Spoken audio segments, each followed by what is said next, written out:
Is the modern fight game really better than the old UFC we all remember so fondly? Well, just imagine that we had a big old time machine and we collected the prime version of each divisional GOAT and put them in a cage with their modern counterparts. You probably don't need any more explanation than that. Let's kick things off with the flyweights. Whoa! Oh! He threw him right into an armbar! Who's better? Who's better? Who's better? Who's better Nobody. ever? Nobody!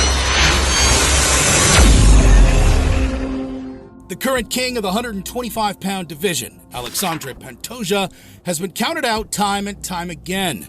But in there with the divisional GOAT, he's not exactly going to be favored by most. We don't need to build up to this one. You all know that Demetrious Johnson is the best flyweight to ever do it. So let's pair these two up and see how they do. Pantoja is well-rounded, gritty, experienced, and more than capable of fighting in a wide range of tempos. But in there with the technical master that is Mighty Mouse, it's hard to see a route to victory for him. Oh! And it's all over! He's the best. I'm telling you, that kid is the best. DJ is just so good in every department that he would likely outlast and outwork Pantoja in every possible realm of the fight. He's not going to brawl with the Brazilian outright unless it suits him to do so. And on the mat, Pantoja is a truly elite grappler who could potentially cause problems for DJ. Flyweight in the world. He is an absolute animal. I think of becoming a pro. If we had to guess, the safe bet would be Johnson totally outpointing Pantoja round by round on the feet and sometimes in the clinch without taking too many risks on his way to a 49-46 or even 50-45 scorecard. There's the tap.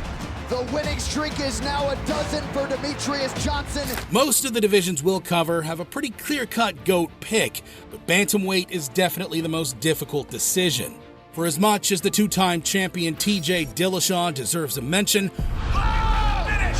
TJ Dillashaw on the new UFC Bantamweight champion! we can't look past the great Dominick Cruz, a guy who, despite dealing with the most horrific schedule of injuries ever seen at the top levels of MMA, still managed to have an elite championship-level career in the WEC and then later in the UFC. Merab Dvalishvili is a really terrible matchup for anyone in the history of the bantamweight division, and unless you have the power to stop him in his tracks, he's just going to keep on coming. The footwork and movement of Dominick Cruz could work well with his excellent wrestling, but it's hard to see anyone getting the better of Merab over 25 minutes with the lack of firepower that Dom has.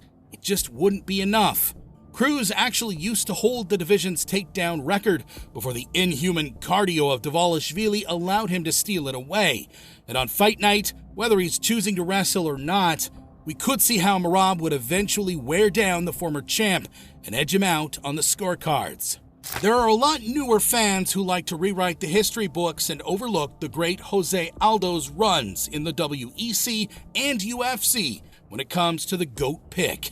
But even though his head-to-head record against his rivals in this race is not good, Aldo's longevity, technical mastery, and the sheer amount of great title defenses he scored makes him the GOAT in our book, at least for now. As reconnects him and he's free. That's up. José Aldo! Turn it back the clown! José Aldo! We've watched an older José Aldo in there with the champ, Volk.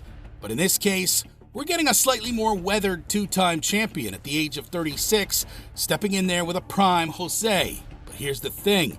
While the speed and explosiveness of Aldo is always going to be a threat, this fight would ultimately boil down to a technical battle, similar to their first fight, and even more so. Like Aldo's clash with Petr Yan for the bantamweight title, Volk is one of the most technical strikers in MMA history, which could also be said of Aldo. But Volk is on a different level. He may be older and a little chinny, but his finesse, feints, and timing would eventually break the divisional GOAT before taking over the fight in rounds 3 and 4 and finishing him late. He's just putting a lot of pressure on Mendez. Ripping to the body, he drops him. That's it. Alexandre the Great has arrived. Huge wow. The lightweight GOAT is clearly Khabib Nurmagomedov, although we gotta show prime BJ Penn for that short period of time where he was truly the most talented fighter the sport has ever seen. BJ Penn has done it! It's all but he couldn't sustain his greatness, and Khabib was practically flawless throughout his whole career. Boris is all but out here. That'll do it. Khabib Nurmagomedov. Wow. Just an unprecedented phenom of a talent. He smashes. This fight is kind of like imagining a clash between Nick and Nate Diaz. Fun food for thought, but it's never gonna happen. Islam is the more modern, more well-rounded fighter with a far more polished striking game, while Khabib's aggressive adherence to his wrestling skills and the systems he knows, like the back of his hand, make him a unique challenge. Obviously, these two guys know each other very well, and so who knows what may spring up in the cage. But Khabib has always been the more impressive talent, and we think he would big brother Islam a little bit in there. Although this fight would definitely be awesome. Yet another easy pick comes in next. There is no close second when it comes to pitting any other welterweight's resume up against Georges St-Pierre. The amount of elite wins he has is on a different level to everyone else in the sport, with the exception of Jon Jones. Let's just get into the prediction. This is the type of fight that might surprise some people, because for as much as a prime Georges St-Pierre is the more obviously great fighter of the two, Belal Muhammad's wrestling, his cardio, and his physicality may actually make him a uniquely tricky matchup for GSP. But dealing with tricky matchups is what George does best, and out-wrestling elite wrestlers is something he did consistently throughout his career. Expect Belal to come out looking to impose himself on St-Pierre early, but the shock of being taken down and held down by the Canadian would eventually chip away at his confidence. And without the firepower to truly make a difference late, this one becomes a lot simpler in the championship rounds. Belal might take the first or second round, but this one has GSP written all over it. Step forward and then through it. That's power jab. That's it.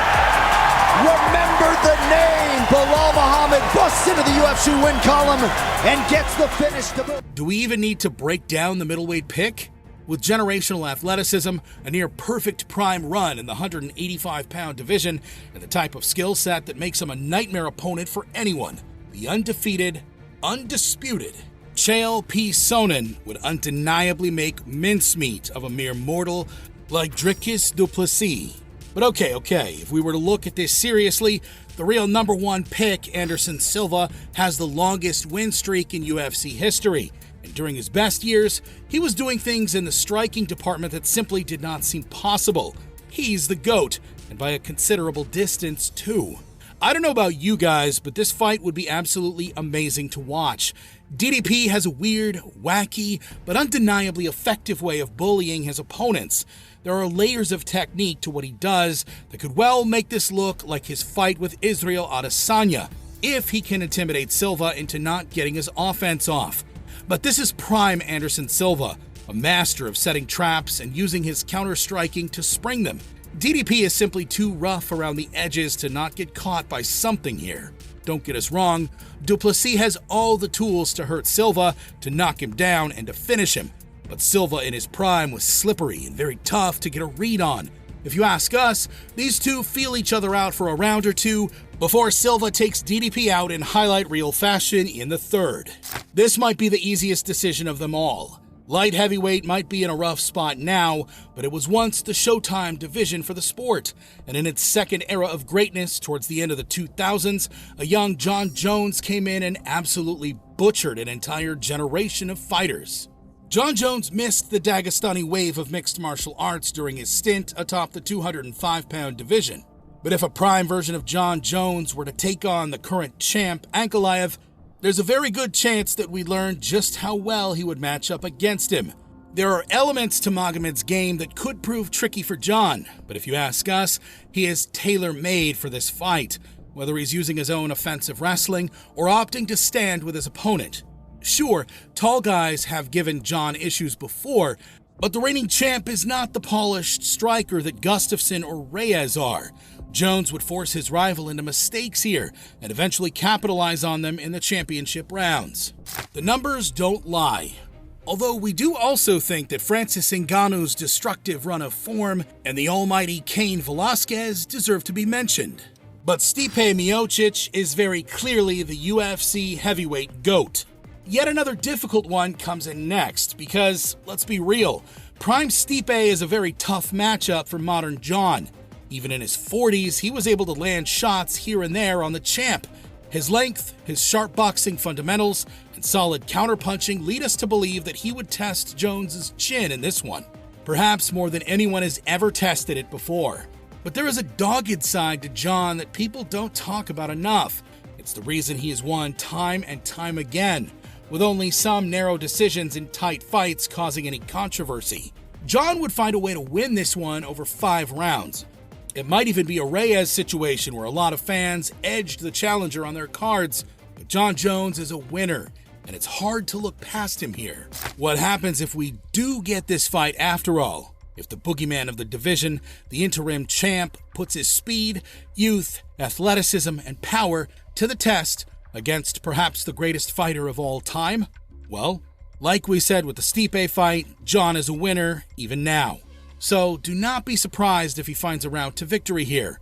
But that opening round could be absolute hell, and we think that Jones's slowing reflexes and some holes in his boxing defense could leave him open for a shot that might have slipped 5 years ago. And power like Tom's coming back at you, you're not getting up if he cracks you. How about one final bonus? Fedor Emelianenko is, in our opinion, the greatest heavyweight mixed martial artist of all time, and his best wins and run of form and pride are just on a different level for the division. But how would he do against modern-day Jon Jones? Well, the height and the range of Jones may cause issues, just like Fedor's speed and well-roundedness would do the same. But we gotta think that the modern skill set and overall athleticism of Jones would lead him to win this one by way of decision. Although this is a very tough one to call. And for the record, we think Tom Aspinall is an especially bad matchup for Fedor and could well ice him within a round. And for the women's divisions, we've already watched some form of matchup between all of these fighters. For strawweight, prime Joanna would probably lose a tight decision against Weili, in a fight that looks a lot more like their first meeting than their second. It should go without saying, but if anyone needs to hear it, Valentina Shevchenko obviously can't fight herself. Juliana Pena did beat the great Amanda Nunes before, but we all saw the absolute demolition job that Nunes did on her in the rematch when she was dialed in. We'll take a prime Nunes inside a single round. And that just about does it for our predictions.